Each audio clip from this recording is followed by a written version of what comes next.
Thank you. Thank you. A little faster next time, Jonathan. Sorry.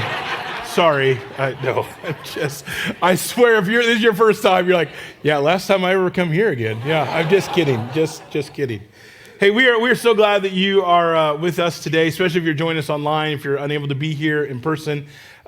This is one of those things. My wife Amy and I went to dinner last night, and we were kind of just having a milestone dinner. You know, we're in a really unique season here as a church. I've shared a lot over these last couple of months that we've been in this process of just what God's been teaching me. And Amy asked me last night, she's like, how's it feel knowing that, tomorrow's going to be kind of that last service in here? And stoically, I just said, well, I'm not very sentimental. I'm fine. And then I get in here and I look at your faces and I worship and I think about all the things that God has done. And I see it in your families. I know some of your stories, many of your stories. And man, it makes me so grateful for the decades of ministry that we've been able to see God do in the Lake Zurich community and surrounding communities. And as we step into this new season over the next couple of weeks, it is not a new start to ministry. It is just standing on the shoulders of the ministries that God has allowed us to be a part of in this community. And I'm excited for it. It's going to be a really great time. And I'm really grateful for what the Lord is doing. And so thanks for being here. Thanks for being here in this day. It's a special day for us as we mark this moment as well. So what that means, I shared this last week. If you weren't with us, it's okay. On March 17th, we are going to be having our first in-person service in our newly expanded auditorium. And so we're excited for that. It's going to be a really great time. And we're going to go one service at 10 o'clock. And if you don't follow us on social media or subscribe to our newsletters, I want to encourage you to do so. Just go to our website. Banners will pop up. You can find all that you need to stay up to date with everything that's going on. But March 17th, that is going to be the first Sunday. That is in 2 Sundays from now that we're going to be in there for the first time. And it's going to be, or for a first Sunday morning service. But leading up to it, we've got some really great things. Next Sunday, there is no in-person service here at our Lake Zurich campus on Sunday mornings. As soon as this service is over, people are tearing a bunch of stuff down so we can move it from this auditorium to the new auditorium to bring kids' stuff up to here. And we need a little bit of time over the next couple of weeks to kind of get those things rolling. So next Sunday, we have an online-only kind of worship experience for you and for your family to be a part of. All you have to do is go to our website, heritagechurch.cc. You'll see all kinds of banners and directional signs that will allow you to watch the service that we've put together at any point during the day. You can just click on it and it'll automatically start playing, and you can be a part of it. I'm going to be taking a few minutes just to share some things that God has taught me over the last 18 months and as we prepare into this next season.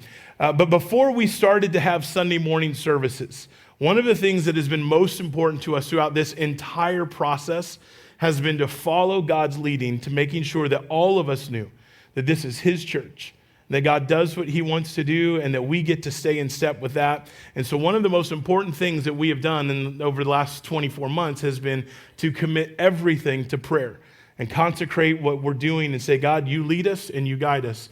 And so what we're doing before the March 17th service, next Sunday night, March 10th, no in-person in the morning, but in the evening, we're inviting all of our campuses and anyone who wants to come to have a night of worship.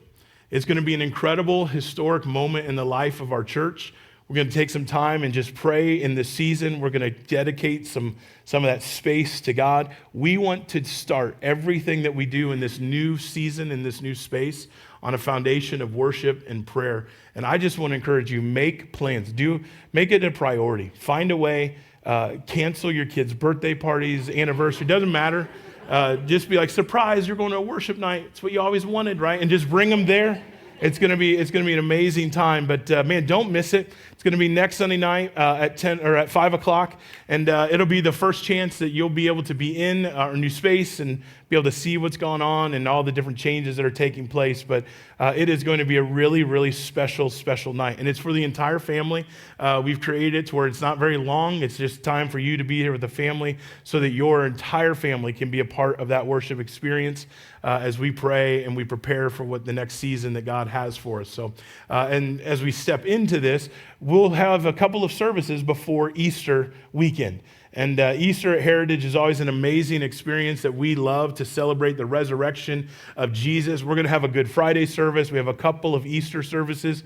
You can learn about them. We are asking that you would RSVP for some of the Easter services. There's going to be plenty of seats. It's just so that we kind of have an idea of what to expect and make sure that we have the right amount of volunteers. And so I just want to encourage you, if you go to our website here that's on the screen, you can sign up for a service. You can join a team to start serving and helping us. We will have literally across our church, there'll be thousands of people that will come through our church doors at all three of our campuses on that weekend, on Good Friday services as well as Easter, just to celebrate the resurrection of Jesus. So it is going to be an amazing time in the next couple of weeks. And we're excited about what God is doing in the life of our church. But if you've ever kind of had a moment, if you've got family, if you've ever been on a sports team, and you always have like this big moment that's coming up, I'll say it more as a family for us. If you ever are putting all the kids in the car and you're about to go to a friend's house for maybe the first time, before you get out of the car, there's always a family huddle. You know what that is, right? It's kind of just a reminder of the rules that we're not Neanderthals and that we don't break things and we don't, pick on each other, right? I mean, you kind of remind the children of what we're about to do, right? That's what this series is, actually, in the next couple of weeks. It is a reminder of why we do what we do here at Heritage Church. It's a reminder of why we've expanded this space. It's a reminder of why we plant campuses. It's kind of that huddle in this season as we head into not just an expansion, but we head into that Easter season where it is statistically, it is the single greatest season in the history of our year where people are open to an invitation from a friend to come to church. In fact, 80% of people would say that if someone I know invited me, I would probably join them. And Easter is the easiest season and the most accessible season for us to do it. And so we're going to have a little bit of a family huddle over these next couple of weeks. And we're just going to kind of remind us of why we do what it is that we do. And so over these last, few months in particular, in fact, we've been praying for this season as a church, knowing that this would be our next step, kind of expanding our footprint here so that we can make more room for people. We've been asking you as individuals, those of you who call Heritage Church your church home, to pray about how you can invest in our For the One giving campaign. And here's what we said for the last 18 months. We've told everybody, listen, this is not about equal gift. It is about equal sacrifice. And so, hey, our prayer is that if this is your church home, that you would say, hey, I want to invest, I want to give to this For the One campaign. Our prayer is 100% engagement. What we know at the end of the day, you've been here for the last 18 months, we're a pretty low pressure church. And so nobody's like beating you over the head. We're not talking about it every single week, asking you to do more. But at the end of the day, we know that when God gives us a vision, he will provide the provision. And so we just want to continue to share as we head into this next season and about the last 6 months of this giving campaign. We need to really kick it into gear. We have a unique season here where we can pay down a significant chunk, hopefully, of our mortgage and be able to set us up well for the future. And so our prayer over the last few months is, how can you be involved in that? How can you commit to giving above and beyond? And so we've been asking people to do that. We've been preparing through our expansion and having to move things and put up walls and tear all these kinds of things down. And so these last 24 months that we've started this process has been a pretty amazing experience. But I just kind of want to let you know what God's been doing here. All right, just at our Lake Zurich campus. Now, God's doing amazing things at each of our campuses, but just at this campus has grown over 34% in the last 24 months alone. Isn't that amazing? We've had 631 first-time guests come through our doors. And those are just the ones who let us know they're guests. We know a lot of you are ninjas. You kind of snuck in. No one really knew. You were committed to not writing anything down, not giving any information until you were ready. Like, we get it. right? This is just the people who've let us know. 631 people over the last 24 months have come through Heritage at this campus alone. God is doing some really unique things. We're growing numerically, but also spiritually. Just at this campus, in the last 24 months, we have seen 231 people make a decision to follow Jesus. Isn't that incredible? Just here at this campus. Hundreds more at the other two campuses that we have. At this campus alone, in the last 18 months, we've seen 107 people go public in their faith with baptism. God's doing some really unique and amazing things. And here's the thing I want you to know. While there's so much to celebrate, right? Not just the history of our church, but just in this season, I believe that we're just getting started. I believe we're just getting started. And so as we kind of prepare to step into this brand new season with our expansion, opening up as we head into this Easter season, that is an awesome opportunity. I couldn't think of a better time than this to remind us of what all this is about. To remind us what all this has honestly been for. And I hope for a lot of you, maybe if you've been a part of this church, especially over the last 24 months or prior to that, I hope a lot of the things that I'm going to share today sounds really familiar. Because we share this a lot. We remind ourselves a lot of why we do what we do as a church and what all of this is for. And if you're kind of newer to the church, maybe you're one of those who've jumped in the last 24 months, I pray that what you get to hear today is an opportunity for you to hear why we do what we do as a church and who we're striving to be as a church. Because everything that we're going to talk about today in these next couple of weeks leading up into Easter, it is the heart of Heritage Church. And here's why I'm so passionate about it. Every single person in this room, every person that watches online, everyone that's in our overflow room, every person that lives across the street from you, every person that you've worked with, anyone in your entire life that you have ever crossed paths with has a story. And every story has a name. And every name matters to God. Therefore, I think they should matter to us as a church. See, your story, my story, our church's story, it's all filled with a lot of ups, and it's filled with a lot of downs, a lot of questions that we have, a lot of mistakes that we've made, a lot of experiences. But did you know that every single one of the moments in your life that you have ever walked through, good, bad, and everything in between, every single experience you have ever walked through in your life was designed for a single purpose: to bring you back to a relationship with your Creator. That's your story, that's my story, that's everybody's story that you have ever crossed paths with. In fact, everything that has happened from the beginning of creation was designed to reconnect us back to God. And God's heart for His creation, and it is unmatched. It is unmatched in His relentless pursuit of those who are far from Him. And so over these next couple of weeks, we're going on a journey of maybe for some discovering, for others rediscovering, and living out God's heart for the one.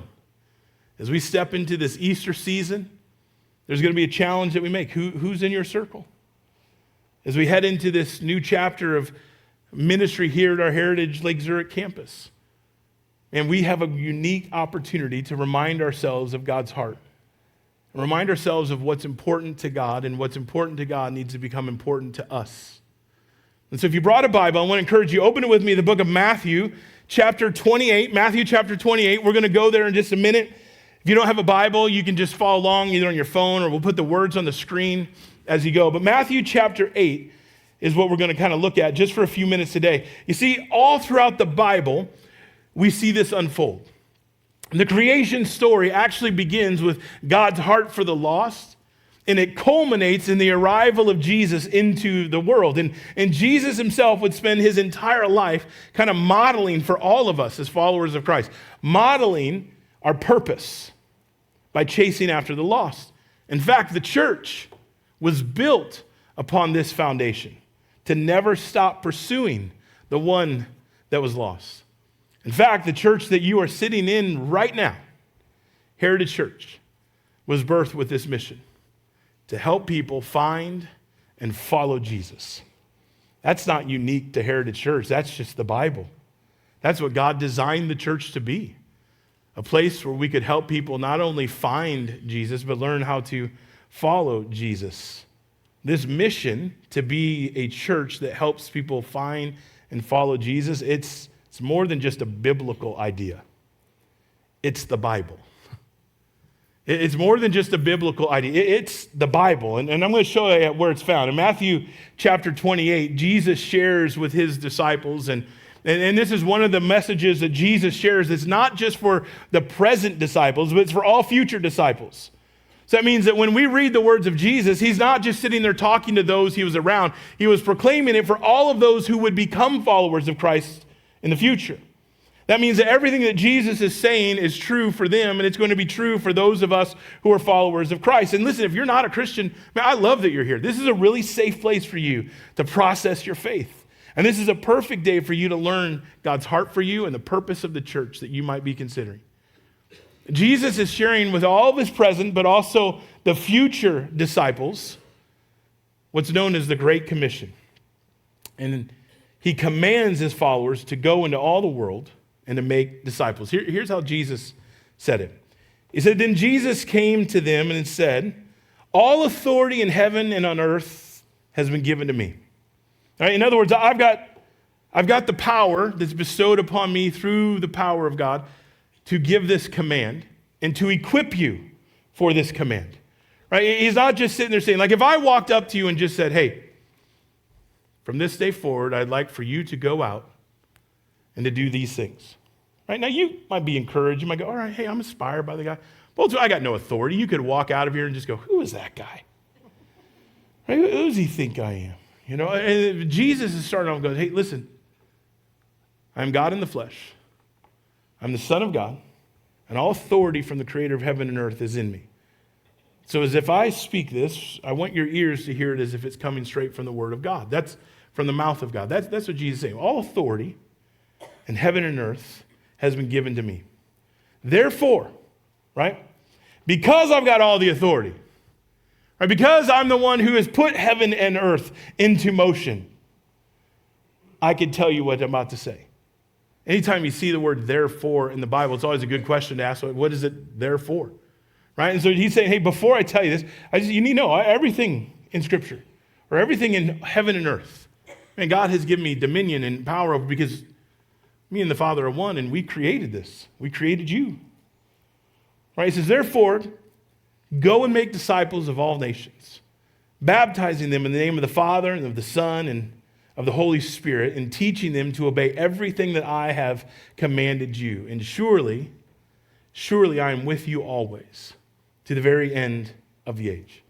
Right? Here's what you have to understand. Jesus isn't commanding them to go and find disciples and make them better disciples. Right? He's not saying, "I want you to go into all the world and find the people who already believe what we believe and help them to believe it better." Right? No, what Jesus is saying is he's commanding them, hey, listen, I want you to go to be a people and a place that finds others and helps them follow God, helps them discover who this God is, right? This was the commandment. This is the commission that launched the entire church, to be a church that strived to accomplish both, helping people find and follow Jesus. Right? Because this was the DNA of God's design for the people of God. To be a people and to be a place where we can connect with God and each other, where we can figure out how to grow in our faith together and ultimately live out this mission that Jesus is setting up for all of us. See, don't miss this. This is really important, especially if you've been around church for any length of time. The end result of all discipleship is to make us more like Christ. Right? The end result of all discipleship is to make us more like Christ. And if that's happening, that will always lead us to having a greater awareness and heart for the lost. In other words, the longer you've been a Christian, the greater your awareness and passion for reaching the lost should be. So you go, well, wait a minute. That just raises the bar, doesn't it? That raises the metric. Some of us have been Christians for decades, yet we haven't once shared the gospel or led someone to Jesus. because we know of Jesus, we just don't really know Jesus. Because the more you get to know Jesus, the greater your awareness and your heart for the lost will be. And I'm telling you, nothing convicts my heart more than realizing I've gotten to know Jesus over the decades, and yet I haven't really followed his heart. Not the way that I want, not as much as I should have. You see, this was God's heart from the very beginning of creation. When God created mankind, he did so that we could be in relationship with him. Right? And when we walk away from that relationship, when we choose kind of to do our own thing, to live our own path, when we begin to live contrary to God's design for us, it puts this distance between us and God. And from that very first sin in the Garden of Eden until your very first sin, probably a few seconds ago, right? From that very moment, God has been trying to get our attention, to remind us of his love for us and his plan for us and his purpose for us, right? And so all throughout history, God would speak through kings and prophets and miracles and moments, all in an effort to try to get our attention. And it would culminate in Jesus entering into humanity, right? And make no mistake, all of it was God's way of pursuing the one that was lost. And so, as you follow the life of Jesus, you see that God's heart from the beginning of creation is carried into Jesus, who is now God in the flesh. You see Jesus begin to model this and begin to live this out to remind us of God's love, God's purpose, God's plan. And you see this in Jesus' life over and over and over again. And I don't think it's more clear anywhere else in the Bible than in Luke chapter 15. In Luke chapter 15, Jesus not only reminds us of God's heart, but he models it. And this is the baseline between him saying, this is the heart of God, and this is the commandment that I'm giving you, to go into all the world and let the world know of that heart. Let the world know of who God is. And so in Luke 15, Jesus not only shows us how important it is for us to never lose sight of the one that was lost, but he shows us why. And when Jesus is telling these stories, right, he's surrounded by a bunch of church people. He's surrounded by a bunch of tax collectors, a bunch of sinners. In other words, what Jesus is sharing in these stories, he's saying, hey, this is actually for everyone to hear. Like, I know that we have a mixed room. I know we have a lot of people, a lot of different experiences, and a lot of different crowds and backgrounds. And Jesus is going, this is for everything. Right? I'm not just talking to church people. I'm not just talking to Christians. I ain't talking to my own disciples right now. Jesus said, hey, I've got a crowd of people, a lot of different experiences, a lot of different questions, doubts. So let me just talk to all of you. And this is what Jesus begins to do. He says, let me just kind of retell you this. And Jesus shares three parables, three illustrations in a row. Right now, listen, any time in the Bible when you see something repeated, you should kind of take note of it, right? Because obviously, all right, somebody took a minute and tried to repeat it and thought, okay, this is important, I should remember that. But listen, anytime you see someone repeat the same story three different ways, three different times in a row, you should go, wow, this is pretty important. Like, God must really want me to understand what this is. And that's what Jesus does. He has this large group of people filled with church people, disciples, sinners, tax collectors, you name it, all kinds of people. And he goes, hey, let me just tell you something. This is really important. I want you to get it. Now, they didn't know. He didn't go, hey, let me tell you three stories, right? He wasn't that good of a preacher, right? Good preachers have 3 points. They all rhyme. Jesus didn't get that part of hermeneutics yet. You know, we have perfected it as he got older, right? No, Jesus said, hey, let me just tell you a story. Right? This is what Jesus did. He talked a lot in parables that tied God's truths together in really unique ways, relevant ways, help people understand God's heart in ways that they hadn't understood it before. This is what Jesus says. He begins to tell these things. He starts with this story about the lost sheep. This is what he says. He says, suppose one of you has 100 sheep and loses one of them. Doesn't he leave the 99 in the open country and go after the lost sheep until he finds it? And when he finds it, he joyfully puts it on his shoulders and goes home. Then he calls his friends and his neighbors together and says, hey, rejoice with me, I found my lost sheep. So I tell you that in the same way, There will be more rejoicing in heaven over one sinner who repents than over 99 righteous persons who do not need to repent. Right? Here's what I love. Here's the genius of Jesus. In this crowd, Jesus is telling every person that is lost that they are worth being found. But he's also reminding the 99, the ones who already have a relationship with God. He's also reminding them that it's worth the risk to go and find the lost. And then Jesus goes on, says right another story. He says, or suppose this. Suppose a woman has 10 silver coins and loses one. Doesn't she light a lamp, sweep the house, search carefully until she finds it? And when she finds it, she calls her friends and her neighbors together and says, rejoice with me, I have found my lost coin.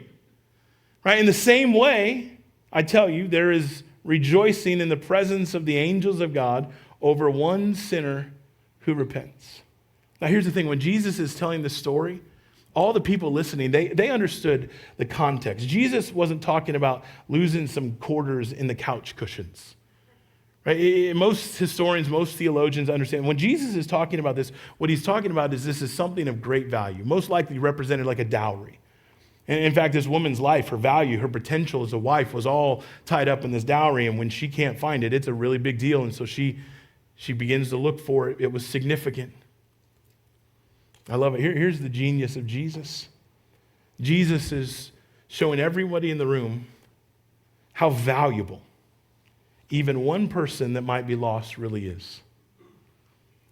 But he's also reminding the 99 that it's worth tearing the house apart to find that which is lost.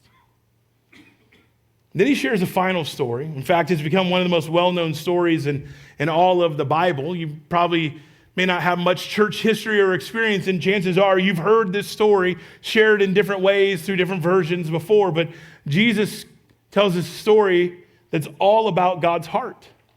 It's the story of the prodigal son. And so what I want to do is I want to read this entire story for us, and I get it. You're a lot of seasoned pros in the church today. I get it. And you may be going, hey, listen, I already understand the story. I've heard it. I've got it. Let's move through this. And listen, I do understand that. I get it.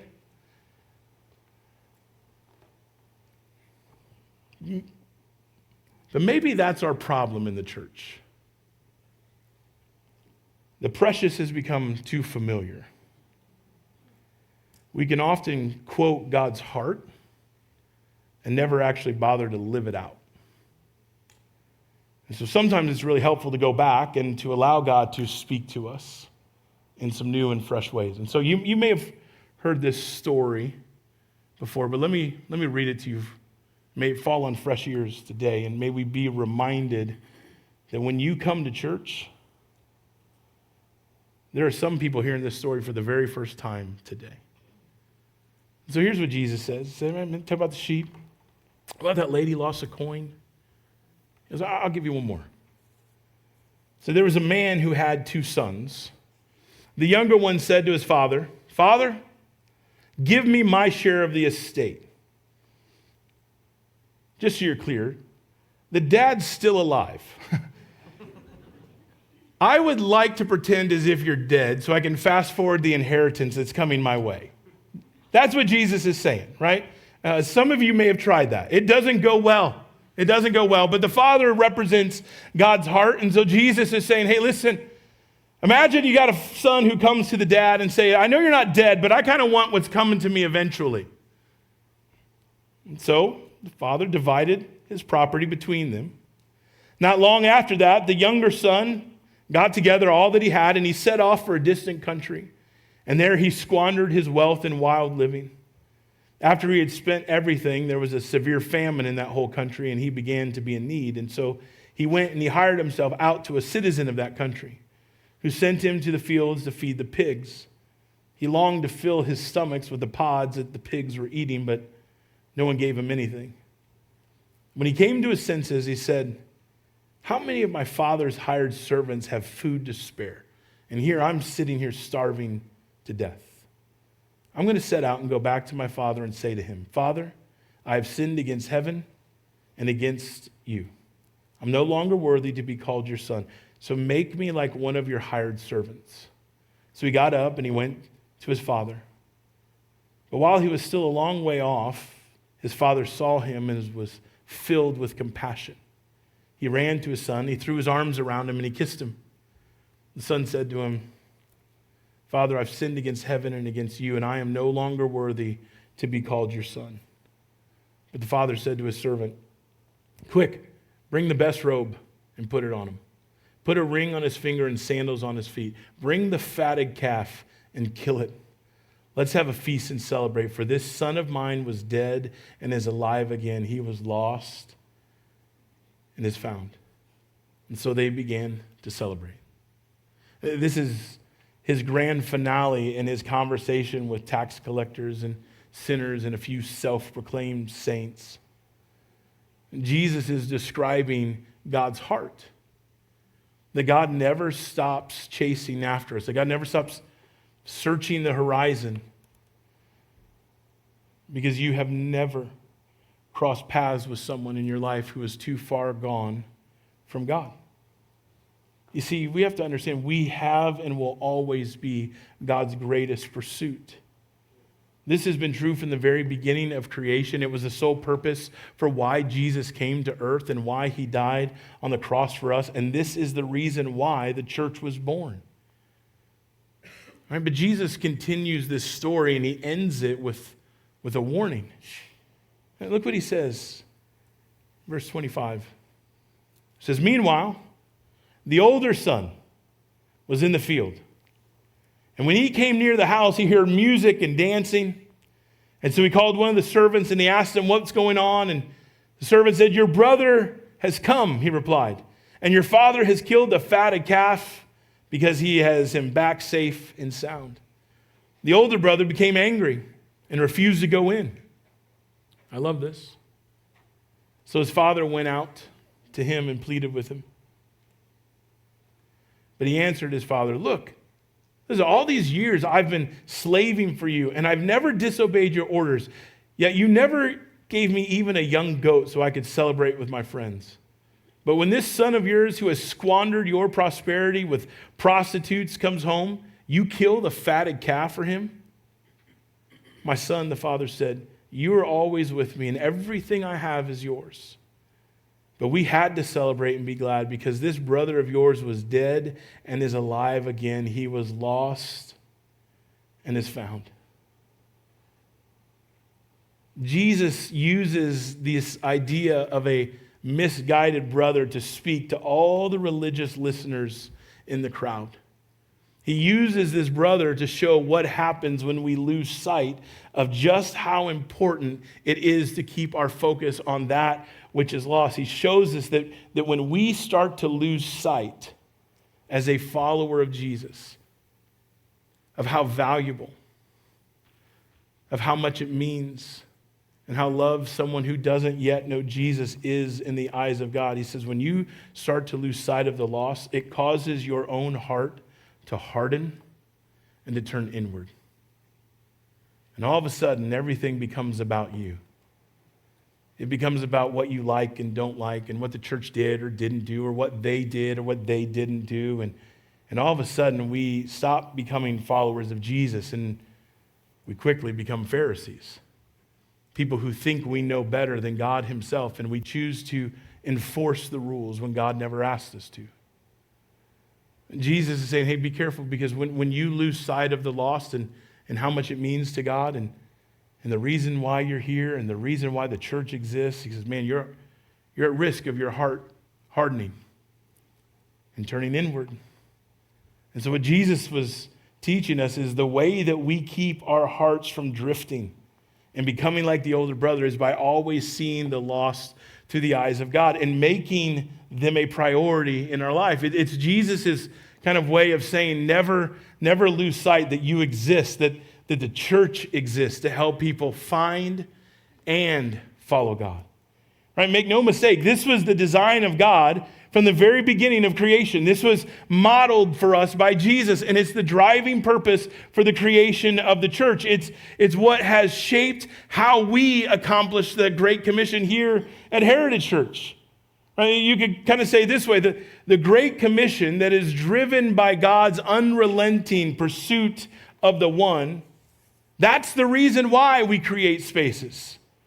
So that we can connect people with God and each other, help them to figure out how to live and grow in their faith, and ultimately so that we can fulfill this mission to go into all the world and tell everybody else of God's heart for them. That the life they've chosen on their own, the way that they've squandered and the life that they're trying to go, there is a better life that God has in store for them. Like, that's why we do what we do as a church.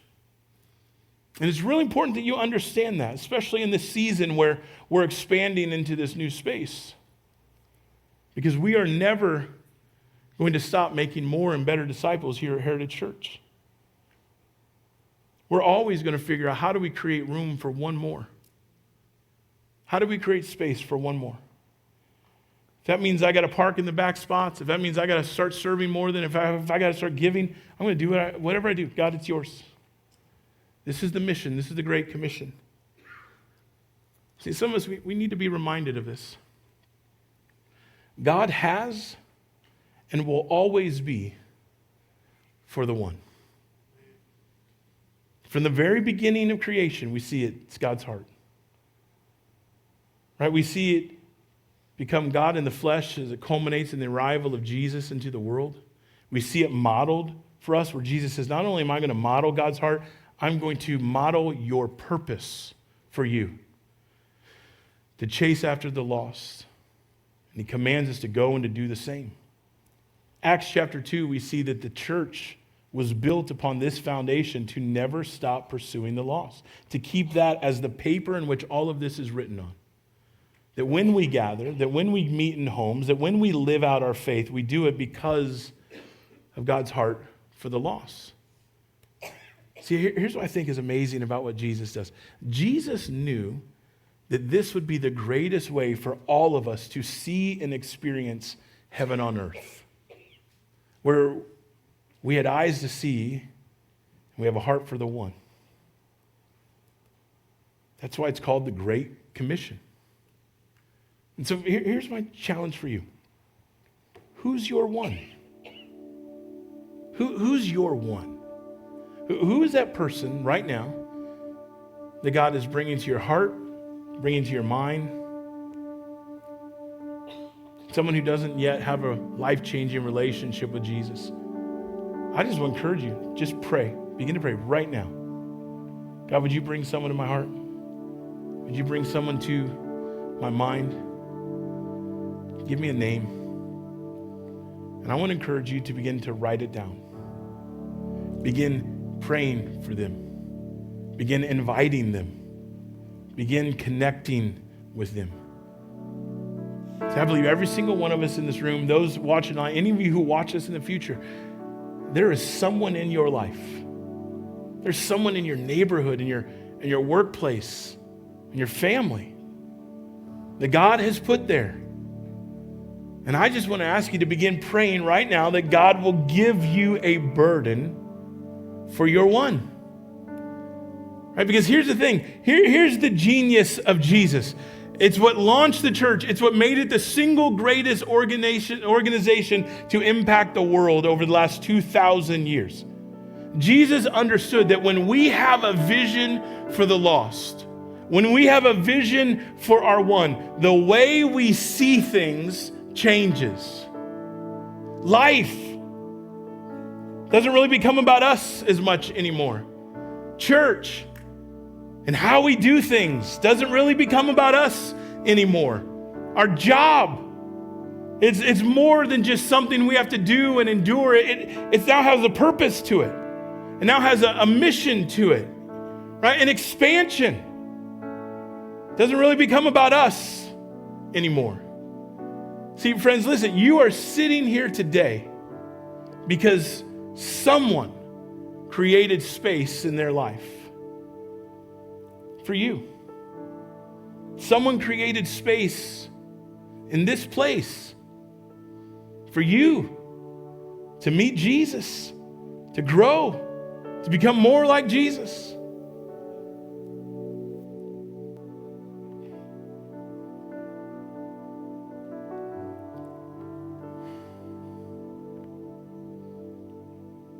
You know why I'm so passionate about this? Truthfully, it's the same reason you should be as passionate as I am. It's because I was once the one. And friends, so were you.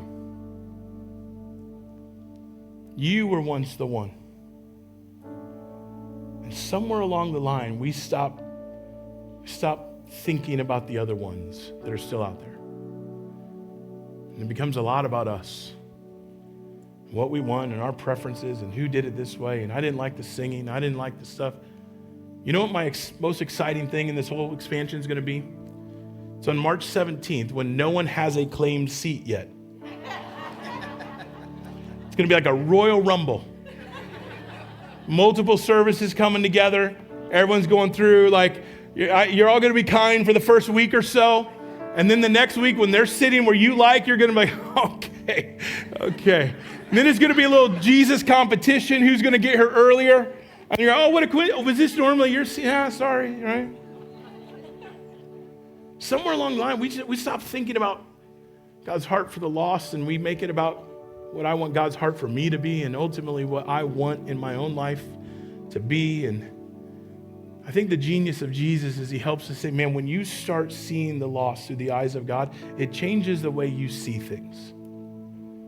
It changes the way you spend money. It changes the things you say yes to on your calendar. It changes the things you prioritize as a family.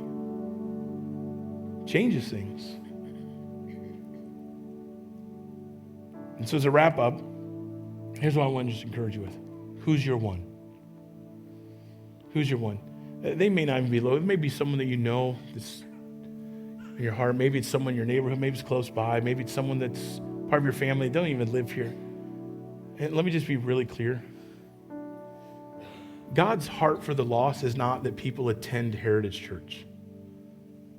It's that you understand that you were once the one, and you have now been commanded to go into the world and help people understand that there's a God who's crazy about them, that has a purpose and a plan for them, that can forgive them of their past, present, and future sins, and can give them life and life to the full.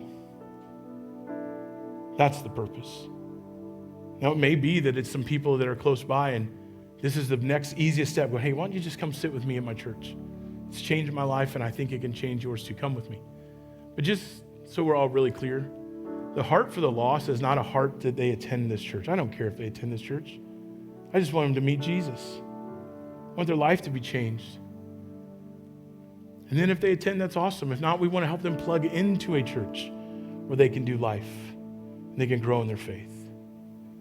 That's the purpose of Jesus. And here's what I want us to understand. It always begins with Jesus. That's where it starts for every single one of us. And maybe you're here for the very first time, or maybe the first time in a long time, and maybe this is the first time that you're hearing that you are worth saving, that you're worth searching for, that you're worth tearing the house apart, scanning the horizon for, that there is a God who never stops looking for you and inviting you home. And maybe you've never been told that there's a God that loves you so much that he was willing to die for you. And because all of us, we've all messed up. We've all chosen to do life on our terms, and it will almost always, with certainty, leave us empty and longing for more. That's why Jesus was sent by God to rescue us, to forgive us, and to give us a new life that is filled with purpose and in hope. Can I just tell you, if you've never stopped to surrender your life to Jesus, or maybe you have, but you've drifted, I just want to invite you to pray this prayer with me. Would you just take a minute and just bow your heads with me? Close your eyes. If you're watching this online, would you, wherever you're at, just kind of take a minute and just think about these words that we've shared today. Think about the purpose of Jesus. Thinking about the mission that God has for you as a disciple, for us as a church. Everything begins with Jesus. And if you've never prayed the prayer to surrender your life to Jesus, or you have, you need to recommit. Jesus, I've just kind of squandered my life. I've been doing it on my terms, and man, can we just be honest? Sometimes we've lived that way, and We're a lot like the prodigal son who comes back going, I'm not even fit to be called a son. I'm not even fit to be called, just make me one of the servants. Can I just encourage you that you're going to meet a God who scans the horizon waiting for you to come home, and he's not going to find you with judgment. Instead, he's going to throw a party. Say, I've been waiting for you to come home. I've been here and trying to get your attention. I gave you space to do it, and for you to realize, man, I've always been here. That's God's heart for you. And if that's you, I just want to encourage you this morning. Come home. Come home. You can pray on your own, or maybe even just repeat this prayer with me. God, I know I've messed up. And I know I've missed the mark in a lot of ways. I've chosen to do life on my terms, and so I'm asking you to forgive me. I want to surrender my whole life to you. And I'm inviting you to sit on the throne of my heart. And I want to spend the rest of my days living fully devoted to you. In Jesus' name, amen. Friends, listen, if you prayed that prayer for the first time, maybe first time in a long time, there's a card in the seat back. Matt talked about this a little bit earlier. It looks just like this. Or if you're watching online, just put in the comments, I made a decision to follow Jesus, or I prayed that prayer, I rededicated my life. Would you just take 30 seconds? Pull this card out. Everyone, just so I know you got it. This is the last time I'm going to have you do it in this room, I promise. Just pull it out. Let me see it. There you go. We got it. There it is. I love it. Still stubborn, a lot of you. Appreciate it. If you prayed that prayer, or if you have a next step, say, hey, I accepted Jesus, and man, I need to recommit, but I need to take that next step and be baptized. I need to put to death my old life. I want a public declaration that I'm brand new. Mark that down. And as you leave today, there's two things you can do. You can just drop it in the black boxes as you go, or you can stop right outside these doors. You can give it to Guest Central. We have a gift, we call it our Following Jesus box. It is filled with resources to help you continue growing to become more like Jesus. That we want to put in your hands to continue to do that. We have given out hundreds and hundreds of those boxes in the last couple of years. People just like you said, I'm done doing life on my terms. I'm going to go follow Jesus in this way. And so I'm going to encourage you, would you take this out, fill it up, drop it off in person, or drop it in those boxes as you go. Hey, as we head into this season, who's your one? Who's the one that you're going to be praying for? Who's the one that you're going to invite to join you? One of our services, Easter, great opportunity. Say, hey, come sit with me. Come experience the way this life change that I've experienced. I think God will do the same for you. Who's your one? That's the heart of our church. Everything we do, it's not for us. It's for the next person who doesn't yet know Jesus. That's the reason why countless people have sacrificed and served for decades in this church, so that other people could one day meet Jesus. This is going to be one of the most exciting seasons that we've probably been in a really long time as a church. And I pray that you'll engage in all of it. Remember, next Sunday, no in-person during the morning, but come back next Sunday night as we lay a foundation of prayer and worship for all that God wants to do in this Easter season, this new chapter for us in ministry here at Heritage Church. God, we love you. Thanks so much for being a part of what we're doing here. And as you go today, be the church that Jesus called and created us to be. Amen. Love you. God bless you. We'll see you